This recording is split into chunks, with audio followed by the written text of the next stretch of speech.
ഇടുക്കിയിലെ പട്ടയ പ്രശ്നത്തിൽ സർക്കാരിനെ വിമർശിച്ച് എം എം മണി MLA. ഇടുക്കിയിൽ അർഹരായ മുഴുവൻ ആളുകൾക്കും പട്ടയം നൽകാതെ സൂത്രത്തിൽ കാര്യം നടത്താമെന്ന് ഒരു സർക്കാരും കരുതേണ്ടെന്ന് എം എം മണി.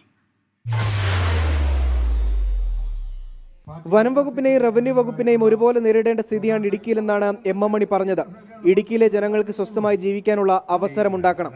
ദൈവം തമ്പുരാൻ മുഖ്യമന്ത്രിയായാലും ഇടുക്കിയിൽ നിന്നുള്ളവരെ ഇറക്കിവിടാൻ സാധിക്കില്ലെന്നും എം എം മണി പറഞ്ഞു. കാര്യങ്ങൾ വഷളാണ്. ഫോറസ്റ്റ് ആണെങ്കിലും ശരി, പോലീസ് ആണെങ്കിലും ശരി, ഇനി റവന്യൂക്കാരനാണെങ്കിലും ശരി, ആരാണെങ്കിലും ശരി, ഞങ്ങളുടെ ജീവിതത്തിന് തടസ്സം ഉണ്ടാക്കുന്നവരെ ഞങ്ങൾ നേരിടും. നിലവിലുള്ള പൊസിഷൻ ആ നിലയിൽ തുടരണം.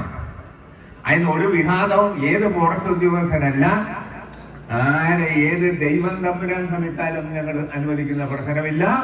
അതിനെ ഞങ്ങൾ നേരിടുക തന്നെ ചെയ്യുമെന്ന കാര്യം അസന്നിഗ്ധമായി പറയാൻ ഞാൻ ഈ അവസരം വിനിയോഗിക്കുകയാണ്.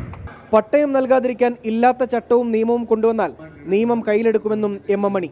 വിവിധ ആവശ്യങ്ങൾ ഉന്നയിച്ച CITU, KSKTU, കർഷക സംഘം എന്നീ സംഘടനകൾ ശാന്തൻപാറ ഫോറസ്റ്റ് ഓഫീസിലേക്ക് നടത്തിയ ബഹുജന മാർച്ചിലാണ് എം എം മണിയുടെ വിമർശനം. 24 ഇടുക്കി.